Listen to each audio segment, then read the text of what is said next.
Բարև ձեզ, այսօր մեր տաղավարում է Ազատական կուսակցության խորհրդի անդամ Սամվել Բաբայանը։ Պարոն Բաբայան, բարև ձեզ, շնորհակալ եմ մեր հրավերը ընդունելու համար։ Շնորհակալ եմ եկել։ Պարոն Բաբայան, նախ ներքաղաքական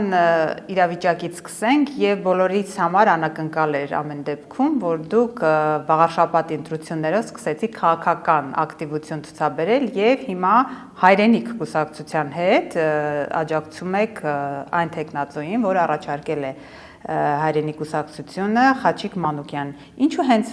Վանեցյանի հետ համագործակցությունը ձեր եղավ եւ արդյոք դա շարունակական է լինելու, այսինքն խորհրդարանական ընտրությունների ժամանակ եւս դուք նրա հետ համագործակցությամբ կարող եք մասնակցել։ Առաջին հարցի համար շնորհակալ եմ։ Խնդիրը նա է, որ այդ ամբողջը կլինի, երբ որ մենք վարաշապատում պատի հետ ընտրությունները ավարտվի, ցուցանիշները լինի, նոր կորոշենք իրար հետ շարունակել ենք, թե ոչ, ինչքանով ընդունեց հասարակությունը այդ համագործակցությունը եւ այլ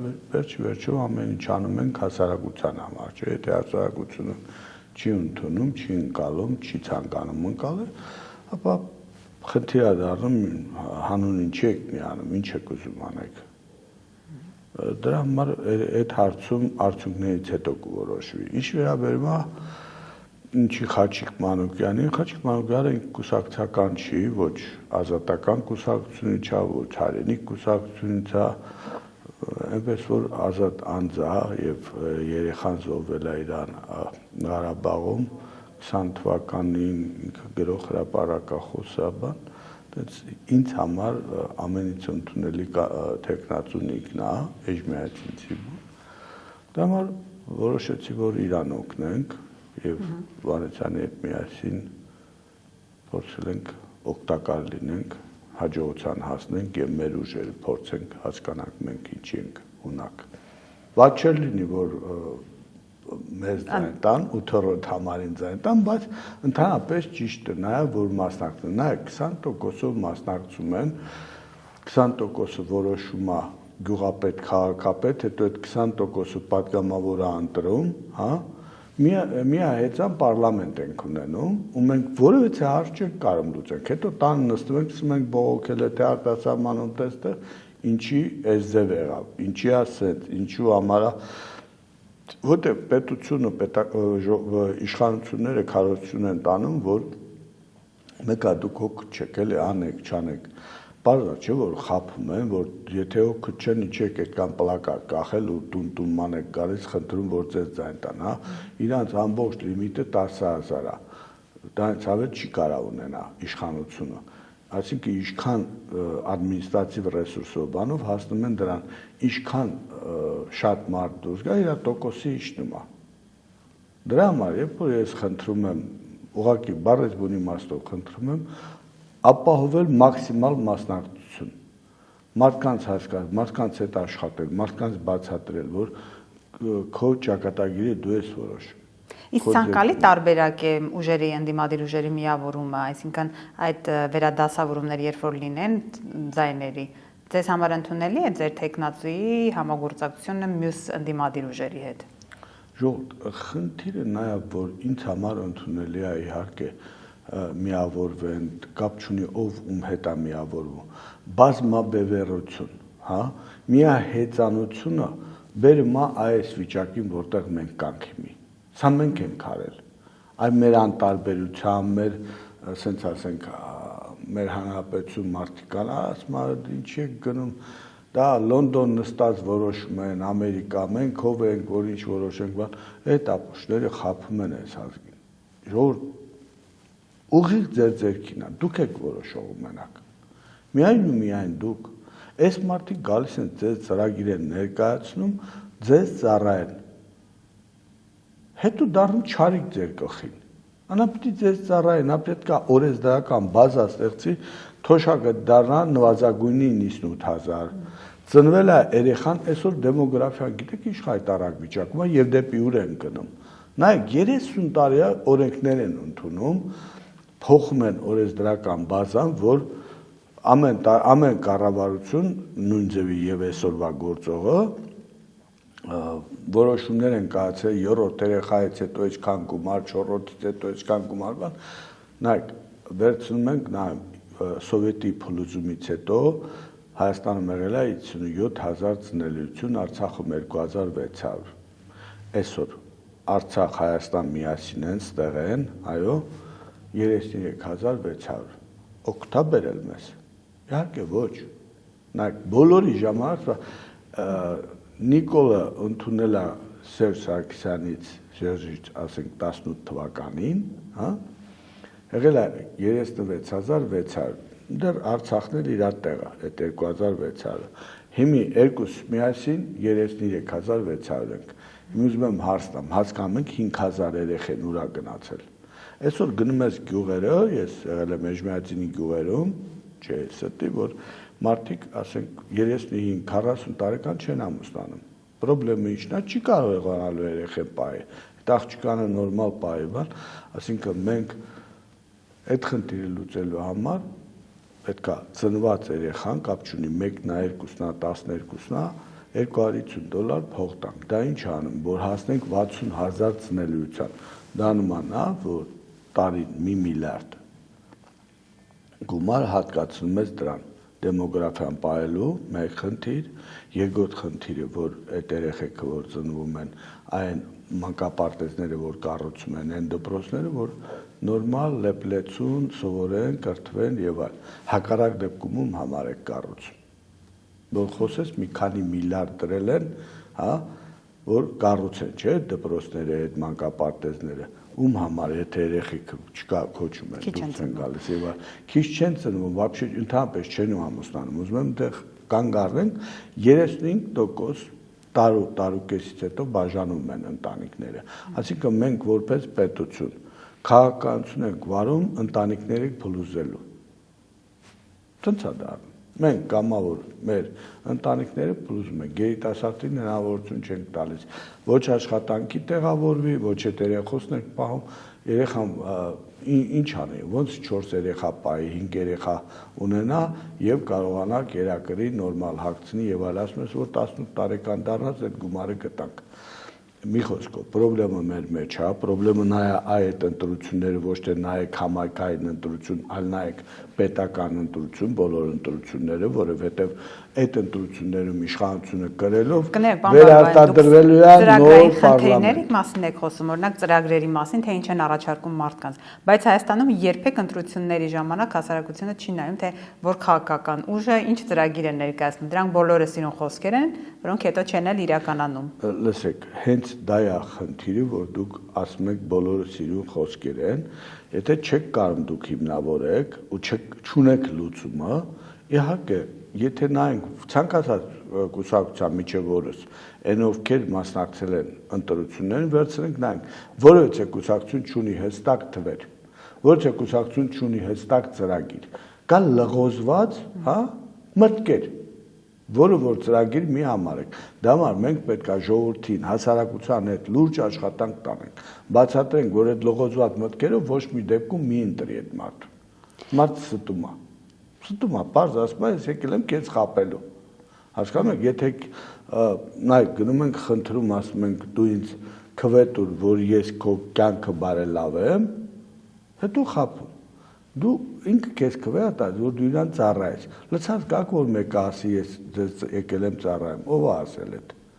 Որա, որտեղ եք տեսել։ Ասում է վարչապետը ես եմ, կառավարությունը ես եմ, դատախազը ես եմ, քննիչ ես եմ, դատավորը ես եմ, չէ՞։ Էս է ասում ես մարդը։ Դրանից առաջնել է եղել նույն, ասել է ինչքան ուզեմ, այնքան խփեմ։ Չէ՞։ Տեսնում ես ոչ մեկ չի եկել ծառայելու։ Ոչ մեկ չի ասում դրա մասին։ Դուք երկու օրինակ վերեցիք Նիկոլ Փաշինյանի եւ Սերժ վերեք 4-ն։ Շատ լավ։ Հիմա համագործակցության հետ կապված պարոն Վանեցյանի հետ երբ որ համագործակցում եք, արդյոք կաշկանդվածություն չկա պարոն Բաբայան, որովհետեւ Վանեցյանը աշխատել է Սերժ Սարգսյանի հետ, Նիկոլ Փաշինյանի հետ, այսինքն այդ համագործակցությունը նրա ձեզ չի կաշկանդել։ Ես ժամանակին աշխատել եմ Լևոն Տեր-Պետրոսյանի հետ, Քոչարյանի հետ, Սերժ Սարգսյանի հետ եւ այլն, չէ՞։ Հետո ինչ է դա նշանակում։ Դա ինչ կապ ունի, էլի ով ում է։ Վանեցյանին ընդունված է դիտարկել Սերժ Սարգսյանի, այսպես ասած, մարդը, որովհետև վերջին ընտրություններում միասին են նրանք հանդես եկել։ Ասում են նրա հետ աշխատած մարդ է։ Նիկոլ Փաշինյանի ԱԱԾ ղեկավարն է եղել։ Այսինքն այս ամեն ինչ որ բանի մասին խոսում է ամեն դեպքում։ Ոչ մի դեպքում չի խոսում, քաղաքական դաշտը Հայաստանը փոքր է, հա։ Այդ մարդիկ ուզեն չուզեն մեկի հետ պիտի աշխատեին, եղել են պետական բուրգում, ուրեմն մեկի հետ աշխատում են։ Այնքան տես մարդ կա հիմի այդ մարդիկ Նիկոլի թիմի մեջ են, որը հանրապետականի հետ աշխատել են ժամանակին կամ չգիտեմ ում հետ են աշխատել, հիմի այդ մարդիկ ինչ անեն, լավ, ձեր պատմելով այդ մարդիկ գնան կախվեն, թե դուրս գան ընդհանրապես, ոչ մի բան չի կարելի այդ ձև դատել։ Դա ճիշտ չեմ համարում, հասկանում եք, այդքան էլ մեզ շատ մարդ չունենք, որ ասենք, գիտես, այս չի, ջոկի, ընտրենք, տեսնենք որն ենք ուզում, չէ։ Ես համարում եմ, որ մարդը ծրագրով է գալիս, եթե այդ մարդը ծրագրով գալիս է, համընկնում է իմ ու քո հայացքները, մենք միասին կարանք ճանապարհ գնանք։ Խնդիրների լուծման մասին է խոսքը, հա։ Բայց փորձել ասել, այսօր այս մարդն է այս պաշտոնին, չկարողանա այդ ծրագիրը իրագործել, հա, ասենք կրթության ոլորտը ձեզ են վստահել։ Դուք պետք է 5 տարում այս ռեֆորմ անեք, այս քաղաքականությունը վարեք։ Եթե դուք չեք կարող, ձեզ փոխվում է մի ուրիշով։ Բայց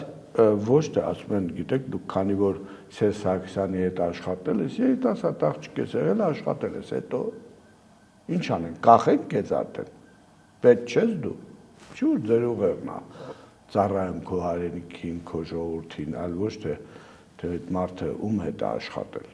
Ես սխալ եմ համարում այդ ձև դատելը, մի խոսքով այդքանը կասեի։ Լավ, եթե ընդհանուր ամեն դեպքում դիտարկենք քաղաքական ուժերը այս պահի դրությամբ կոնֆիգուրացիան հասկանանք, խորհրդարանական ընտրություններին ճիշտ է դեռևս 8 ամիս կա, բայց արդեն իշխանությունն էլ է պատրաստվում։ Դուք ընդդիմադիր դաշտում ինչ վերադասավորումներ եք սպասում եւ ինչ կուզենայիք տեսնել, պարոն Բաբայան։ Ես կցանկանայի տեսնել ընդդիմադիր դաշտում 3 քաղաքական նորմալ ուժ, որը իր գաղափարներով, իր ծրագրերով կներկայացնի դա աջակողմյան, ձախակողմյան, կենտրոն եւ այլ, ու կներկայացնեն իրենց ծրագիրը հասարակությունն էլ ընտրություն կկազմի, հա, կանի, ես դա եմ պատկերացնում։ Կգնան այդ ճանապարհով մեր գործող քաղաքական դաշտը, դժվար է ասել այսօր, որովհետև այս մարդիկ հլա ինքնասիրահարված են, հլա չեն իջնում գետնին։ Դա համար բայց չեմ ցանկանում գնահատականներ տամ ինչա լինելու,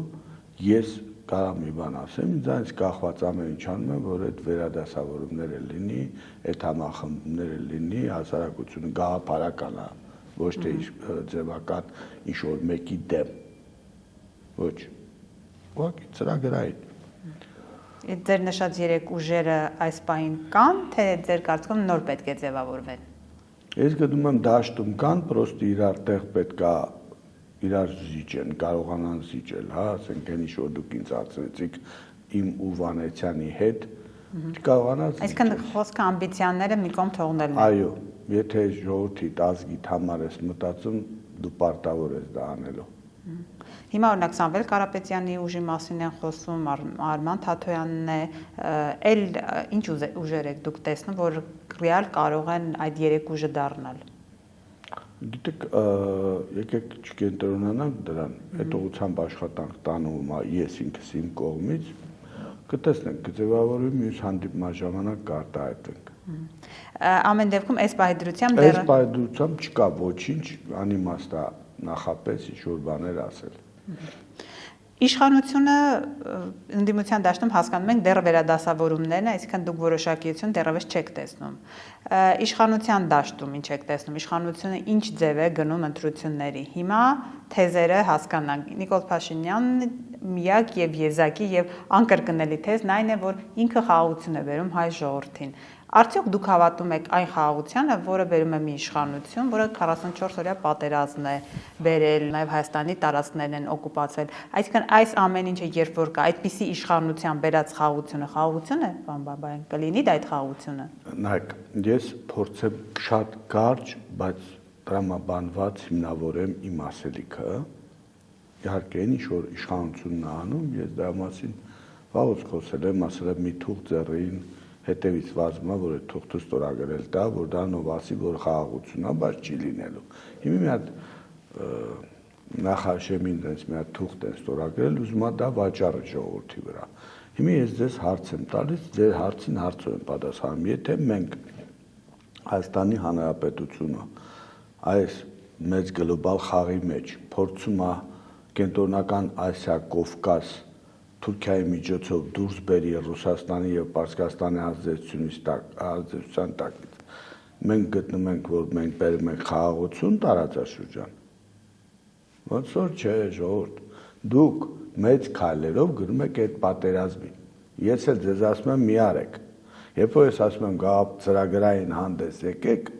ծրագրային, որ վաղը որ դու սխալ ես, որ գլուխդ ջարդեն։ Դու տենց չես անում, դու խափում ես։ Դու խափում ես ինքնաշարժ ժուլիկ այդ մեթոդներով, մենք գնում ենք պատերազմի։ Եթե սա շարունակենք, մենք տարածաշրջանը հրավիրել ենք ամերիկացիներին, հրավիրել ենք եվրոպացիներին, ռուսները հիմի խրված են Ուկրաինայում, վաղը մյուս օրը թեթևանան կզբաղվեն ձեզանով։ Եվ պարսիկները, հա, կենտրոնական Ասիա եւ 90 միլիոն, 45 միլիոն շուկայի համար Ռուսաստանը այսօր գետն երեսից մաքրում է Ուկրաինան, խաղաղ գյուղեր չի նայում, մաքրած գնում է։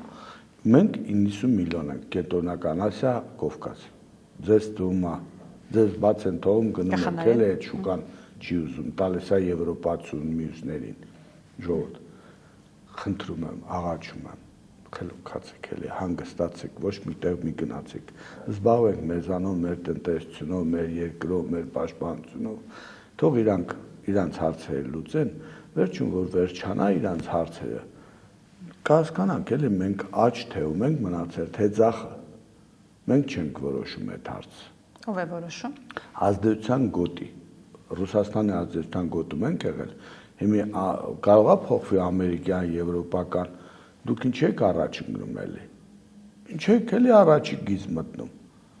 Սպասեք, ձեզանով զբաղվեք, մինչև կորոշվի, կհասկանանք։ Մենք ում հետ ենք, բոլորի հետ համագործակցեք։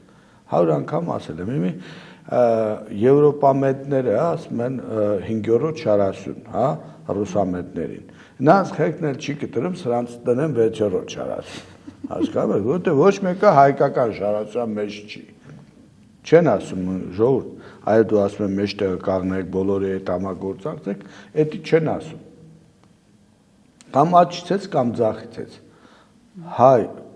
ազգին ծորացրեն, դու պետքա մեկի հետ լինես, չի կարող որ դու մենակ լինես, ինքնուրույն լինես։ Չէ, իշխանությունն ասում է, դուք սովորել եք, միշտ մենք ինչ-որ մեկից կախում պիտի ունենանք, հիմա մենք անկախություն ենք բերում լիարժեք։ Ինքը չի անկախություն չի բերել, անկախություն եթե բերած լինի, չի գնա Ամերիկա, այն դիրքով, այն ամբողջ հազնի գա, եթե անկախության հարցն է, էլի քննարկում։ Մենք հասկանալով, որ մենք չպետք է մեր գործողություններով տարածաշրջանում սրենք իրավիճակը եւ ինչ որ խնդիրներ ստեղծենք։ Դա համար կա ամենահզոր Ադրբեջանը, կենտրոնական Ասիան, թող իրանք էլ իրանց հարցերը լուծեն այդ տարածաշրջանում։ Մենք էլ հանգիստ զարգանանք, մեր կոմունիկացիաները ստեղծենք, մենք ինքնուրույն մեր հարցերը լուծենք, գազամուղերը, նավթամուղերը, մեր տնտեսական վիճակը բարելավենք, հզոր պրոֆեսիոնալ բանակ ունենանք, մնացածը ժամանակը ցույց կտա։ Երբ որ ասում եք Ամերիկայում զիջեցին, ինչ զիջեցին։ Ճանապարհը տվին, ճանապարհի հարստությունը, որ դու պիտի 100 տարի հարկ հավաքես տեղից, հա, տրանզիտ բեռերը, կիսվեցին ամերիկացու հետ։ Ինչի համար։ Մեկ որ բերի դրինտեղ այդ փոքր տարածքում ամբողջ աշխարհի 45%, 55% բնակչությունը տեղով առևտուր անելու իրար հետ այդ ճանապարհով։ Մենք տվինք ամերիկացու հսկողության տակ։ Ինչի համար։ Ինչն էր նպատակը, որն է, որ լարենք իրավիճակը, սրենք, սրանից ավել էլ ինչ պիտի զիջեր։ 99 տարով ես բազմիցս իմ ելույթներով ասել եմ, որ խնդրում եմ իմ ասածը հաստատելու համար աուդիտ արեք օդանավակայանը 100-150 միլիոն դոլար ա դրել մոդուլը բերել դրել տեսնենք քանի միլիարդ փող ա շահել 25 տարի տվել ենք իրանց հիմա դուք 99 կամ 50 չգիտեմ տարեցեք ամերիկացուն այդ ճանապարհը որտեղով ինքը իր բերանով ասում է նավթը գնալու է գազը գնալու է էլեկտրականությունը գնալու է երկաթուղին ճանապարհը այս 5-ը հլա 100%-անոց հա տեսնենք ինչքան գումար է տարեկանանում եւ 100 տարի ինչ է լինելու հետո հասկանալու ենք բայց մենք մեր երեխոց ու մեր թորներին լավ այդ վարկը այսօր պարտք եք վերցնում ուտում ինչով եք փակելու այդ ճանապարհներն էլ հանձնում եք օտանավակայանը հանձնում եք ինչով եք փակելու նավթ չունեք գազ չունեք մեկը չունեք ինչ եք անում Չեն ասում հանձնում ենք ասում են փող շահավետության սկզբունքով տեսեք հիմա օրինակ Ղազախստանից ծորեն էլ է գալիս Հայաստան Հայաստանի բեռնատարներ Ադրբեջանն ասել են խափան անցուդարձ են անելու այսինքն մենք ունենալու ենք բաց ճանապարհներ եւ Հայաստանով եւ Ադրբեջանով գնալու են գանք Ինչ է, չեք ուզում նորմալ հարաբերություններ Ադրբեջանի հետ Բաբայան։ Ժողովուրդ, առաջինը Ղազախստանից ծորենը կարար միջև էլ կար, որ հասկանանք, հա, խնդիրի ինչումներ։ Խնդիրը նա է, որ այդ նույն երկաթուղին Ղազախստանից Թուրքմենստան, Թուրքմենստանից Իրան, Իրանով հանգիստ կբերեի սահմանային տարածքում արդեն բեռնափոխադրումը կփոխարինենք, սա մեկ, երկրորդ։ Մենք բանակցում ենք 4 տարի է, 5 տարի է, ասենք Նիկոլ Փաշինյանը հայտարարում էր, որ Աստուծո արև ես մեղրով ճանապարհ չեմ տալու, ես դավաճան չեմ, բայց պարզվեց, որ դավաճան, ես էլ ասում եմ տալու ես ու ակաժներից քաշած տեղով տանելու են քեզ։ Դուք բոլոր զարմացած ասում եք ոնց խիճխի պետք է, տեսակ որ տվավ։ Տվեց չէ ճանապարհը, բայց կարելի է չէ դուք կամավոր կառուցեիք այդ ճանապարհները ամբողջովին, այ ոնց որ Վրաստանն է անում, Ադրբեջանն է անում, այսօր Վրաստանում չինական ընկերություն կառուցում է մեծ մագիստրալներ, ինչի համար, որտեղ Վրաստանը իրան հռչակել է տրանզիտ երկիր։ Մեր աշխարհագրական դիրքը նա որ մենք տրանզիտ երկիր ենք, ուզում ենք, չենք ուզում դա Ես էլ ասում եմ կառուցեք այդ ճանապարհները։ Հիմի գնացքը եկել է Բաքու, իջել են Կասպյան ավազանով, անցել է, եկել է Բաքու, Բաքուից պիտի գնա Վրաստան, Վրաստանից գա մեր մոտ։ Եթե Թովուզ, Իջևան երկաթուղին կառուցած լինեինք, կառուցեինք, որտեղ չէ որ դուք եք բանակցում, դուք գիտեք մի տարուց 6 ամսից այդ ճանապարհը բացվելու է։ Դե մի նորից տանում ենք վրացուն տրանզիտի գումար ենք մուծում, որ գա ապրանքը մեզ հասնի։ Ինչ ենք անում ես։ Այս չէր հասկանում։ Այն ինչ մեկը որ պատմում եք, ասում եք մի գիշերվա մեջ ԵԱՏՄ-ից գնացինք բանը։ Հիշում եք, չէ՞։ Այս իշխանությունն էլ միշտ կրկնում, որ մի գիշերում թեքվեցինք դեպի ԵԱՏՄ։ Իրանք էլ մի գիշերում ճանապարհը տվին։ Հենց այդ եմ ասում։ Եթե մի գիշերում չի եղել, ապա հարցածակում Իջևանի երկաթուղի ճանապարհը ինչի չեք կառուցել։ Դուք գիտեք, բանակցողը դուք եք։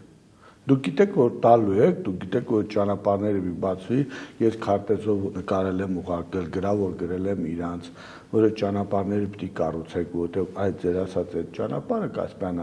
ավազանից միջև Հայաստան եւ միջև Գյումրի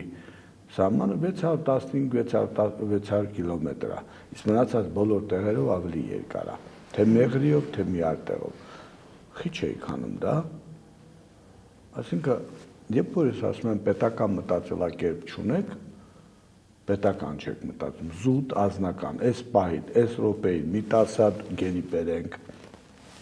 ճանապարհը Ալիևը հայտարարի, որ ռազմավարքիրովկա անում, գնում ենք ընտրության, չէ՞, մի կես տարի բանակը պակասացնենք, վաճառենք ժողովրդի վրա, ասենք սիրելի ժողովուրդ, եթե դու բանը նալիչի գումարով չես աշխատում, այդ գումարը 2000 դրամ քո թոշակը բարձր։ Ժողովրդի ինքը ցանկացած երկրում, եթե նալիչի չեն աշխատում, հետ գումար են տալիս։ Բայց իրանք մեր վրա վաճառում են։ Նախընտրական հարուզարշավի շրջանում։ Այդ ցավ այդ բաներն է, որ կատարում է, ես մեր ժողովրդին սիրելով, հարգելով ասում եմ ժողովուրդ ջան, խափում են էլի, մի արեք, էլի գոնե մի անգամ խորդատեք, մտածեք, հասկացեք ինչի մասին է խոսք գնում։ Ոչ մեկ չի ասում Փաշինյանը էս մեկ է, մեկը էս մեկ, չէ, ասում են բազմաբևեր պարլամենտ, իրար հետ կռվեն, ձեր համար լավ օրենք գրեն։ Այդ բազմաբևեռությունը իշխանությունը թույլ չի տալիս, որովհետև այդ բազմաբևեռությունը չի թողնելու, որ իր ուզած որոշումները կայացվեն։ Եվ այո, եւ դրա համար հիմա ձեր խոսքը ավելի շատ ուղղված է ընդդիմադիրներին, պարոն Բաբայան, որ ընդդիմադիրները ճիշտ քաղաքականությամբ գնան ընտրությունները, որովհետև իշխանության հարցերը պարզ են։ Իմ խոսքը ընդդիմադիրներին, մեր հասարակությանը, որ հետո չասեք, էլի սենց դարավ, չէ։ Նիկոլը նոր հարց եք տալիս, Նիկոլը այն անձն է, որ ինքը իշխանությունը ոչ մեկին, անգամ իր հարազատի հետ, այսքան փոքր չի փորձի վստահել։ Ինքը պետքա մենակ ինքը լինի, այն որ ասում եմ Հիտլերի նման ձեռը բարձրացնած ես ասել եմ։ Ինքը այդ քաղաքականությունն է տանում, իսկ դա կործանիչ է, դա կործանում ենք։ Դա ծաղրացու ենք դառնում, թե աշխարհում, թե ներսում։ Դա փաստ է արդեն։ Պետք է չի ման գալ, գտնել, ասել ես ոնց եղավ, ինչ եղավ։ Ամեն ինչ ձեր դեմն է ու կատարում է, ինչ որ պիտի կատարվի։ Ես նույնց եմ ասում։ Ունենք 494,000 թոշակառու։ Թոշակը պետք է սկսի 98,000-ից։ Չես կարում դու որպես վարչապետ, դու հելնում ես ով կարում է նա է անում։ Բայց դու մի նստի ասի դա անհնարին է։ Եթե քո խելքը չի երեքում դա անելը, մի նստի տեղ, դու հել այնով որ կարում է, այնով որ ասում է, տոր նստի խայտարակ դառնա։ Հա? Նույնը նվազագույն աշխատավարձը, նույնը այդ երեխաների գումարը, որ ասում եմ, դա ընդհանուր կազմա 8 միլիարդ։ Իսկ եթե այդ ամբողջը այդ շրջանառությունը աշխատում է, 10-11 միլիարդ բյուջե ենք ունենալու առաջի փուլում։ Հետո զարգանալու ենք, ամբողջը հաշված է, մանրամասը ուզում են իսկուսственный ինտելեկտով ստուգենք, ոնց ուզում են անենք, պատրաստ եմ իրանց այդ բանավեճի, այ եթե դուք կարողանաք մի կլոր սեղան այս ձեր ուզած այդ քաղաքական գործիչների և Նիկոլի իրակա թիմով կամ ինքը գաք նստենք խոսենք, մեր հասարակությունը ամեն ինչ պարզ կլինի։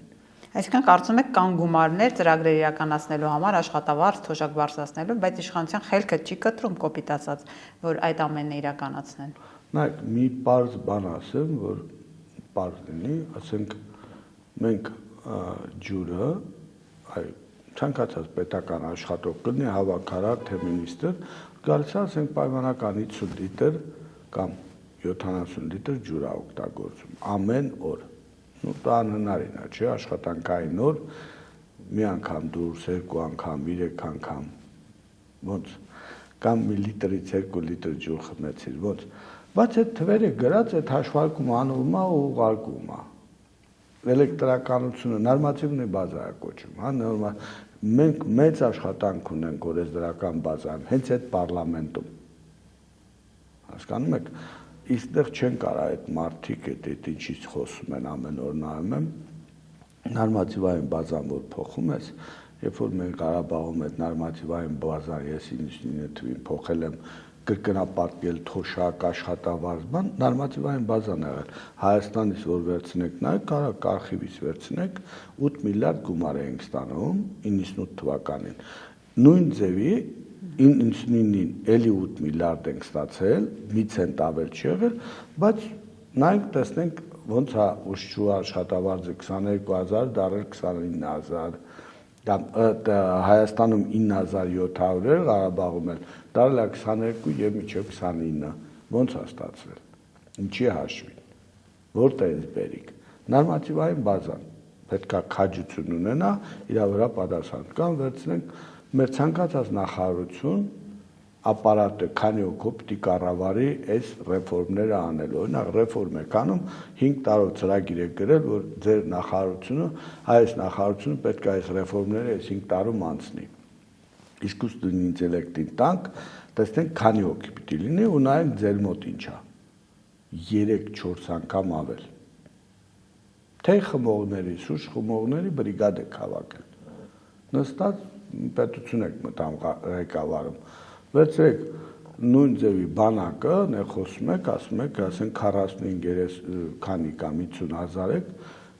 շենքը, որը ղեկավարում ատեղ, Պենտագոնի շենքն է։ Նորմատիվային բազա գոյություն ունի, զինվոր թե երեխա դպրոցի, ուշչուին 14 երեխուն մի ուշչի է ասնում, մի ուշչի չի ասնում։ Բաժանի երեխաների քանակին ստանալու ես ինչքան նույնն էլ բանակ։ Բարձ թվաբանություն եք առաջարկում անել։ Բարձ թվաբանություն դա նորմա է միջազգային։ Նույնն էլ բանակն է։ Հիմա բանակից պարոն Բաբայան։ Տեսնելու եք։ Բանակի ձեր խոսքում նշեցիք, որ դա նախընտրական շրջանին ընթացքում է իրականացում եւ այդ շրջանակում է ծառայությունը հունվարից 1.5 տարի է դառնում, դա արդյոք մեր բանակին այսօր պետք է եւ արդյոք դրանով արդյունավետության հարցը կլուծի եւ արդյոք դա խնդիրներ չի ստեղծելու բանակում։ Ոչ մի խնդիր պետքա դարձնեն 6 ամիս ծառայությունը։ 1 տարի 6 ամիս նկատի ունեք։ Ոչ, ընդհանրապես 6 ամիս։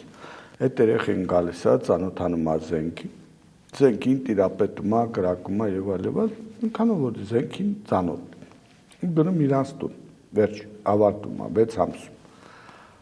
Մնացած անցում են պրոֆեսիոնալ բանակի։ Եթե այդ երեխու հետ նորմալ պարապել եք, նորմալ այդ 6 ամիսը, դրանց շոր մի 5-10% կարող է ցանկություն հայտնի հետագա իր բանակում իր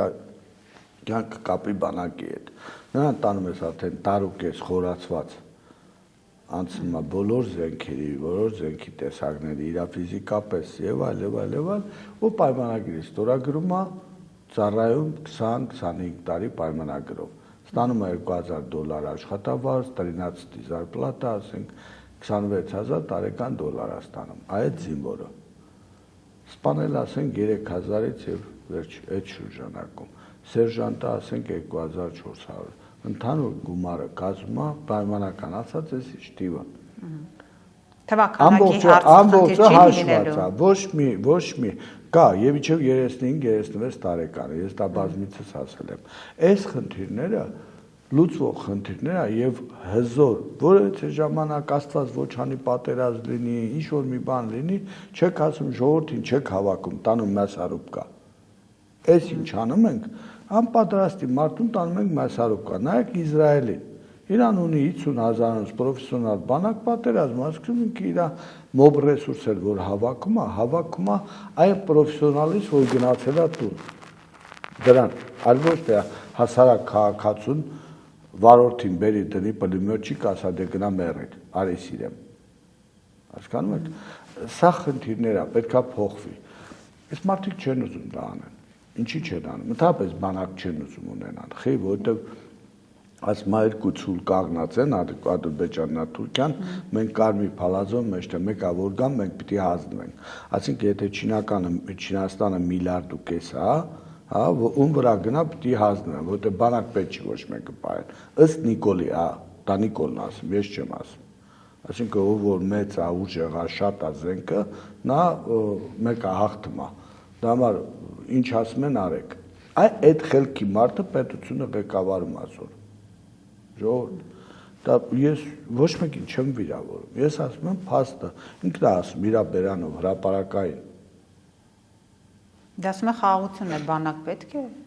Նույնց եմ ասում, խաղաղությունը մեզ պետք է եւ այդ խաղաղությունը մեկ ունեք, ուզեք, չուզեք, այդ խաղաղությունը կա, խնդիր եղել է Ղարաբաղ, Ադրբեջան։ Խնդիրը հանձնել եք։ Նայեք, ինչ քաղաքականություն ենք վարել մենք 30 տարում, որ սեփական ժողովրդի իր հաղթանակից զզվի։ Մարդիկ ինչ խոսում եք, ասում եք Ղարաբաղ, եթե առաջներում Ղարաբաղը դե պատերազմում ենք, բան պետք է յոլա տանենք, պիտի այս մեկ արեք, պիտի յոլա տանենք, մեկը պիտի, ասենք ամեն ինչով կապել եք Ղարաբաղի հետ, որ հասարակությունը զզվի։ Ու զզվել է։ Այս էլ եկել է հանձնել հիմի ծափ են տալիս սախ։ Խի, որտեվ այն ամբողջ քաղաքականությունն է բերել դրան։ Հիմա էլ անհատների, անձիկ, որոնք ծառայություն են մատուցել այս երկրին, իրանց եք փչացնում։ Փչացնում եք առավոտից իրիկուն չեք ուզում հասարակության մեջ մեկը մնա, որ երկու հոգի բարևեն։ դրած առավոտից իրիկում փչացնում եք, ինչ եկա, մարդասպան, բռնաբարիչ, սպանեց, կերավ, հասկանում եք, ժողովուրդ, հասարակության 99 թվականի, 2000 թվականին Հայաստանի ամբողջ դատախազություն, քննչական, բան, անվտանգությունը բանով թափվել են Ղարաբաղ, որ այդ բռնաբարվածներից մեկին ճարեն, կամ այդ թալանչիներից, կամ խնդրեմ, մեկը ճարել է, քրեական գործը հիմա իրանց մոտ է, այնա նայում են, թող քննեն, շատ լավ քննեն, հասկանան, որ իրանք են բռնաբարիչներ, ցելի ազգին են, բռնաբարը, ոչ թե մենակ ինչ-որ մեկին։ Իրանք են այս ինչ ֆունդամենտ դրել են, անում են, չի կարելի ժողովուրդ, դուք այդքան չկաք, մենք մաքուր ծառայել ենք մեր երկրին։ Այնով որ թալանչի է, տեղը Բայց ձեր կերպարը շատ հակասական է, պարոն Բաբայանի։ Իմ կերպարս հակասական չի, լսեք ասեմ, անկեղծ, ես չեմ ուզեցել ընդհանրապես անդրադառնամ նման հարցերին, որտեղ արդարանալու ոչինչ չունեմ, ունենք, եթե ես անցանք եմ կատարել, ասում են բռնաբարել է կամ ասենք սպանել է։ Հիմա ասում եմ օրենքը ձեր ձեռքը, ձերբակալ է, խիչ եք ձերբակալում։ Հիմա պետք է դուք կամ այն ով որ ասել է նրան ձերբակալ է, կամ ինձ։ Չէ՞։ Հակառակ դեպքում ես ասում եմ դուք բանդա եք, պետություն չեք, ղեկավարությունը։ Դուք մասնակից եք այդ ընդհանուր խի։ Եթե փաստեր գիտեք, չեք գործողություն։ Հաշո ձերբակալ եք, ինձ ես բռնաբարի չեմ, չգիտեմ, մարդասպան եմ, խիչ եք ձերբակալում։ Եթե այն ով որ արտահայտել է, սուտ արտահայտել, նրան ձերբակալ եք, որ պարակտում է հասարակությունը եւ այլն եւ այլն։ Հիմա ոչ նա եք անում, ոչ նա ընդունենք մենք ձեր հետ միասին, որ պատվիրատուն հենց իշխանությունն է լինում։ Հա, սա առաջի իշխանությունը չի։ Նիկոլը էստաֆետան վերցրել է, դրանից առաջ։ Այդտեղից սկսած, տես որ թվականից են Բաբայանին այդ հակասականը աս։ Բայց ամբողջ ազգով թափվել եք Բաբայանի վրա 99 թվականին, բան չգտաք դատեք։ Չկարողացաք դատեք։ Այդ ձեզ ոչ մի բան չի ասում։ Ոչինչ չեք ուզում ընդունեք, որ այդ հակասականն եք դուք ստեղծել, ձեր մեջ, ձեր ուղեղի մեջ եք դրել, հա։ Կոկոլն էլ եկել է, վերցրել է այդ բանը, այդ էստաֆետան ու շարունակում է առաջ։ Իրար բանանելով, պահելով գնում են 500-ն ու նորերը։ Չեք տեսնում դա, չի երևում։ Ժողովուրդ, ես չէի ցանկանա ընդհանրապես դրան անդրադառնամ, բայց մի լավ խորհուրդ կտամ։ Եթե իրանք միջև ընտրություններ 26 թվականը չձերբակալեն կամ ինձ կամ այդ ասողներին, ուրեմն իրանք են պատվիրատուն ու ժողովրդին կխնդրեն, որ ձայն չտան այդ մարդկանց, որտեղ իրանք պարակտում են ժողովրդի իրար դեմ են հանում, հետո ասում են մեզ միասնություն է պետք։ Բայց նպատակը ո՞րն է, որ ձեր դեմ նման քարոզչություն է արվում։ Դե չգիտեմ, դա արդեն իրանք պիտի ասեն ինչ նպատակ են հետապնդում։ Ասենք չենք ուզում, որ մեր երկրում մի բան փոխվի, մեկը լինի, որ արտահայտվի դրա մասին։ Այսինքն ձեզ թվում է, որ սովետի բանտերը կամ այսօրվա Հայաստան, Արցախ չկարողացան 3 անգամ ինձ դարձի բերեն, հիմա դուք եք ուզում, փորձեք մի հատ էլ փորձեք, ինչ ա եղել։ Հեշտ է։ Հասկանում եք, խնդիրը նա է, որ ամեն մարդ չի, որ գզում է։ Գզողները իրանք են եղել, սա իրանց կյանք։ Ես իրանց բոլորին ճանաչում եմ, ես միշտ գիտեմ որպես գզող, թող մեկը ելնի, ասի ինքը գզող չի եղել։ Բայց փաստն է, որ այն ինչ որ ունենք, դա մար ասում եմ, զբաղվեք, կտեսնենք։ Կարող են վտանգներ են ձեզանից տեսնում, նաև դուք այնքան եք ինֆորմացված, որ այդ ինֆորմացիան եւս իրենց վտանգ է ներկայացնում։ Ես չգիտեմ իրանց ինչ վտանգ ներկայացնում, ես որ այս ժամանակ մեր պետական շահերից են կողմ ոչինչ չեմ արտահայտում, եթե անգամ ունեմ այդ ինֆորմացիա։ Ես ինչ խոսում եմ հանուն մեր պետության, հանուն մեր ժողովրդի, հա, դա մար, եթե ես մտնում եմ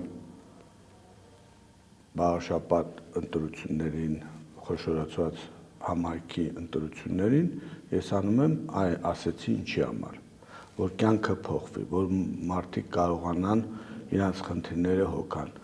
Ժողովուրդ, ես ասում եմ, որ օրենսդրական բազան եթե ճիշտ գրվում է, ճիշտ աղքատություն չի լինում։ Բալանսապահում Հայաստանի Հանրապետությունում, եթե դուք բիզնեսով զբաղվում եք, դուք պետք է սերտաճեք իշխանության հետ, հակառակ դեպքում ձեզ կուտեն։ Ես ուզում եմ այն օրենսդրական բազաննի, որ պետք չի սերտաճել։ Իրանք թող իրանց հարցերը լուծեն, օրենքները ընդունեն, որ ծառայեն այդ ժողովրդին, որ այդ ժողովուրդը լավ ապրի, բիզնեսը թող իր հարկերը տա, հանգիստ ապրի։ Պետք չի սերտաճել։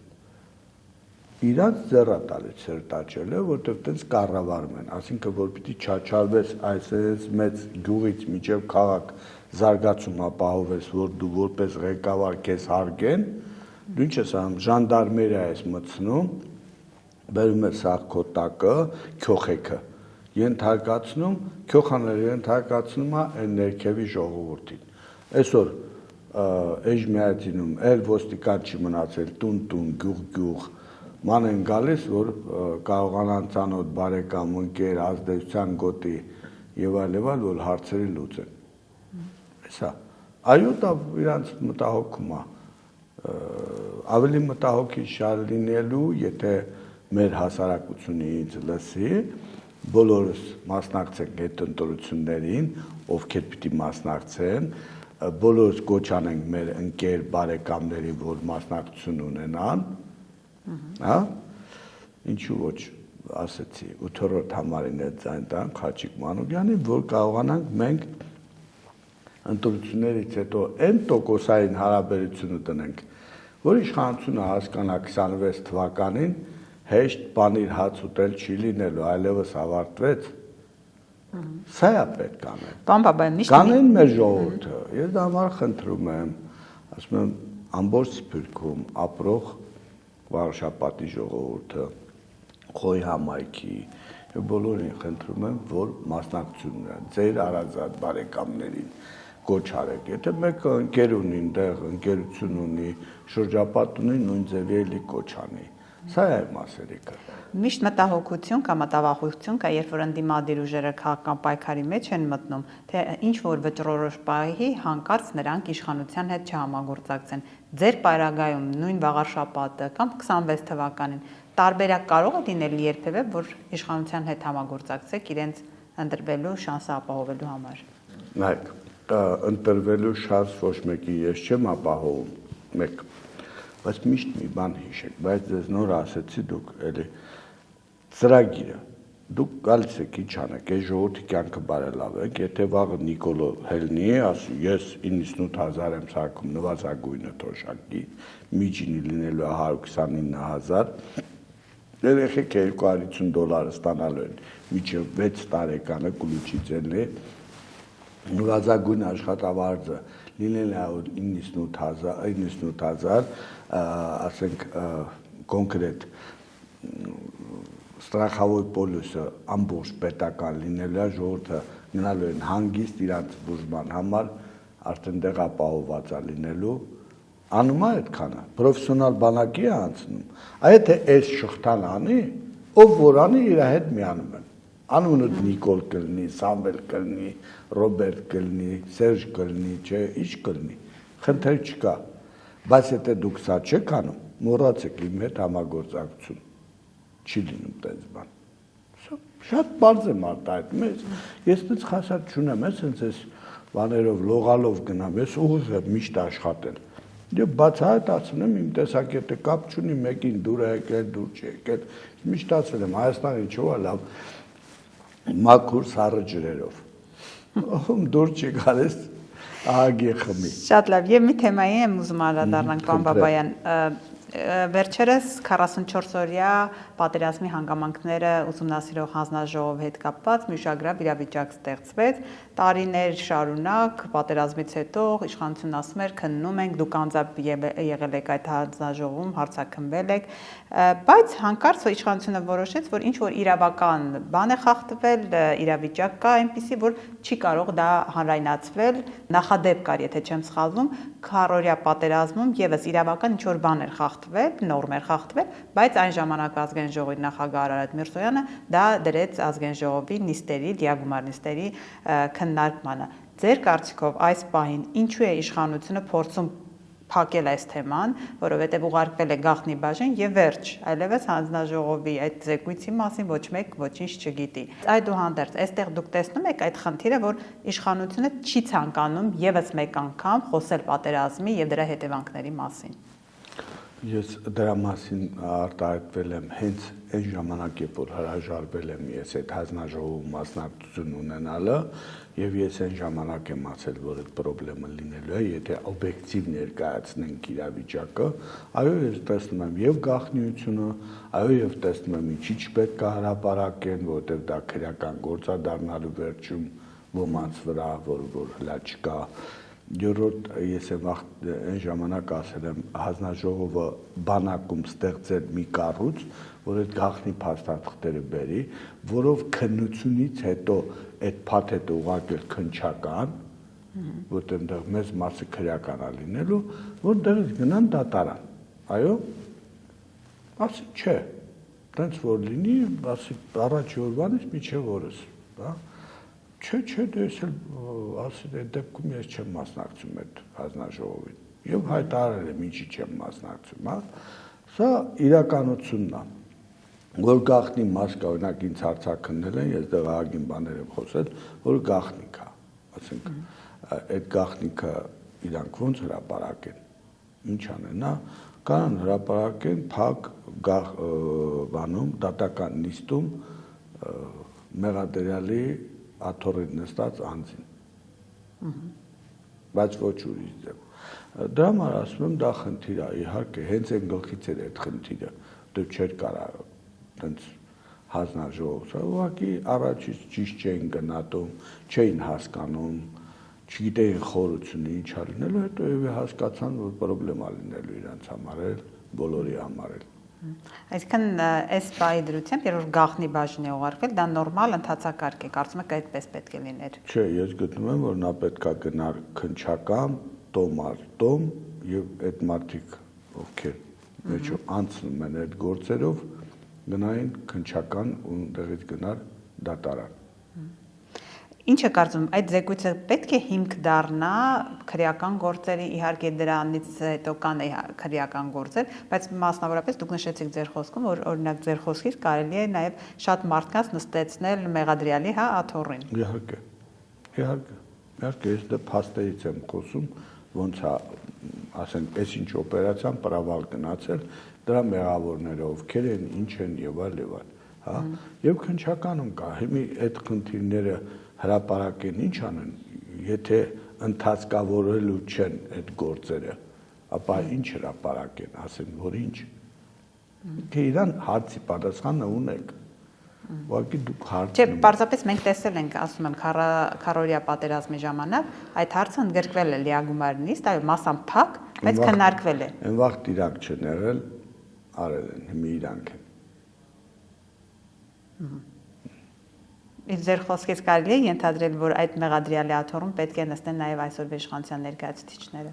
Այո, եւ իշխանության բա իհարկե։ Չեն ենթադրում, ուղղել ասում եմ, էլի։ Ասենք, եթե գուբերնատորները, մարզպետները պետք է մոբիլիզացիա ապահովեն, չեն ապահովել, պայմանական, հա, կամ ասենք դուք գլխավոր շտաբ եք եւ այլ դուք պետք է զինվորի տանեիք առաջի տարի մի անգամ ինքը կրակային մասնակցել բան, իր սպային ճանաչեր, չեք արել, քրական չի,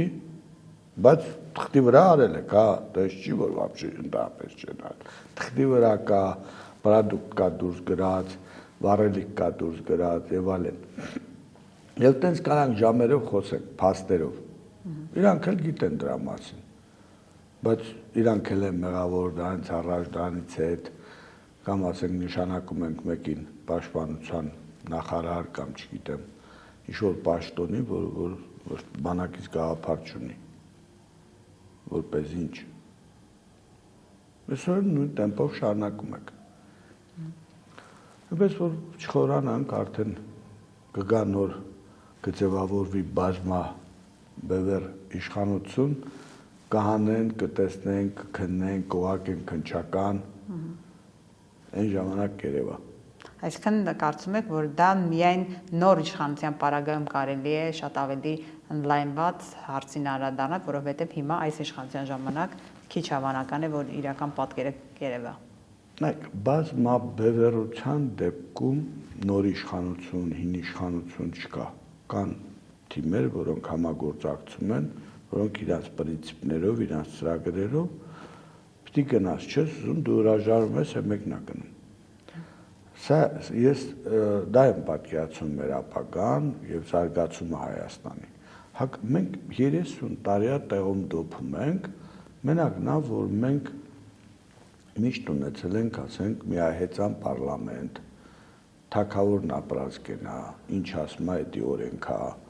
կուզեմ սենց կանեմ, կուզեմ նենց կանեմ, օրենքի իրանա ծառայեցնում, եւ այլն, հա։ Դա համար մենք ոչինչի չենք ասում, կամ ասենք ուզում են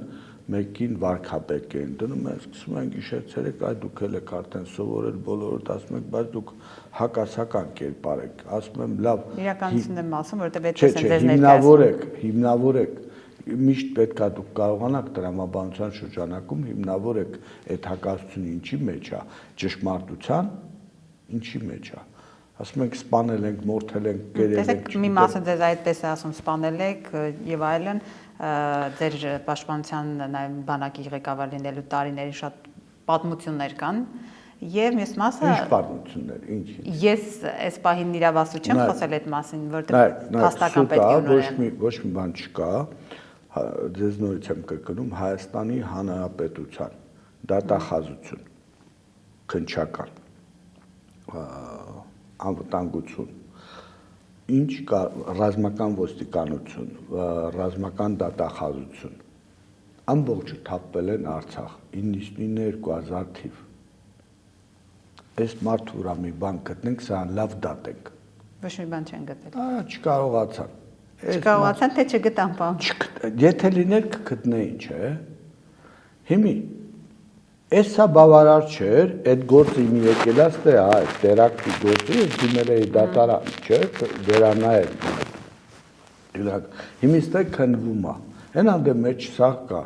գտեք ասում եմ այդ մարդիկ, այդ բռնաբարվածն են, սպանվածն են, բանը գտեք մի տես մարդուն դատենք, էլի, բրծնենք, չկա այդ հակասությունը ձեր չի ավելի շուտ, ձեզ ով որ ղեկավարել է իրանց ուղեղներում, հա, միջև սեր Նիկոլը իմի է ստաֆետան վերցրել, հա, ուզում է իկնել իրան ցույց տա, այն իր բլոգերներով, բանով, թուրքամաններով, բանով հավաքել է, ուռա են անում սաղ, տղեք ուռա մի արեք, այդ մարդկանց դատեք, խապել են ձեզ, դատեք, բռնոտեք, տարեք, դատեք, այդ ինչ պատմում են հեքիաթայի մեծ կապ չունի, հասկանում եք, բայց ոչինչ, թող զբաղվեն, էլի, ես դες չեմ մտահոգում, զարգանում են, էլի, ուղեղի զարգացում է գնում, վարժակ են անում երևի, սա խնդիր է, սա իրոք լուրջ խնդիր է, որ բայց փորձում են մարդկանց իրանց ուղեղում դրված այդ պլաստինկան մարդկանց վրա, ժողովրդի վրա ստիպողական, ասենց ասենք, էլի մտցնեն ուղեղները, ասեն, որ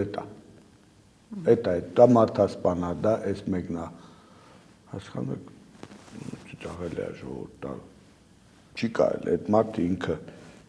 իր սաղ կյանքը ով է, նա վերցրեք, նայեք, ես ինչ ունեմ արած իմ ժողովրդի համար, ինչ ճանապարհ եմ անցել, այդ հրաման տվողները իրանք ով են, ընդհանրապես իրանց ապրած կյանքով, իրանց սաղ եղած չեղածով, ով են։ Դա համար իշխանությունը պետք է փոխվի, բազմաբևեռություն ունի։ Ես խնդրում եմ մեր հասարակությանը, որ բազմաբևեռ, ոչ մեկին ինձանից սկսած, ոչ մեկին, ովքեր կմասնակցեն 26 թվականին, ոչ մեկին 50+1 չտալ։ Պրոպորցիոնալ, 25%, 20%, 30%, ոչ ավելին, հա։ Հետո նստեն, թող իրար ուտեն, ծեծեն ձեր համար լավ օրենքներ ընտրեն, ընդունեն։ Հիմա էլ են ծեծում են իրար։ Չեն ծեծում։ Հիմի մեկը կամանդ տալիս է, քննիչի ինքնաբա ասեցի։ Խեղճ տերտերների մի հայտարարություն են արել, եկեղեցին մի հայտարարություն արել, կամ ասենք Սամվել Կարապետյանի մասին։ Խորհրդարանի մասին եմ ասում, էլի, հիմի այդ ամբողջը ոչինչ, հա, Մարդը կոնկրետ մեղադրում է մեկին ասում, սպանել է, բռնաբարել է, բայց սրանց չեմ բռնում։ Ոչ անողին եմ բռնում, ոչ չանողին, որ խաբվում է։ Բայց եթե սրբազանը մի բառ ասել, այդ բառի համար 2 տարուկես դատում են։ Սա խոսում է, որ երկրում օրենք չկա, երկիր չի, բանդա է, խումբակա, որը հավաքվել է, ինքը որոշում է, ում հետ ինչ անի։ Հասկանում եք։ Ու մարդկանց վախեցրել է։ Ես զարմանում եմ, գիտեք ինչից։ Այն ահագին գեներալ մարշալներ ունեք, պագոններով, բանով։ Խեղճացած կառավատների տակ են։ Արա դուրս եկեք, մեղքեք, այդ ինչ է խեղճացել, ինչ է եղել, ինչ է պատահել։ Բանտը մարդու համար է։ Ամեն ինչ հոգիդ մաքուր լինի, դու լինես մաքուր, կապ չունի որտեղ ես։ Մինչև այդ ձև չմտածեք, այդ կառավատների տակ դες նստելու են դրանք։ Էս է իրականություն։ Շնորհակալ եմ։ Ուսել եմ, շնորհակալ։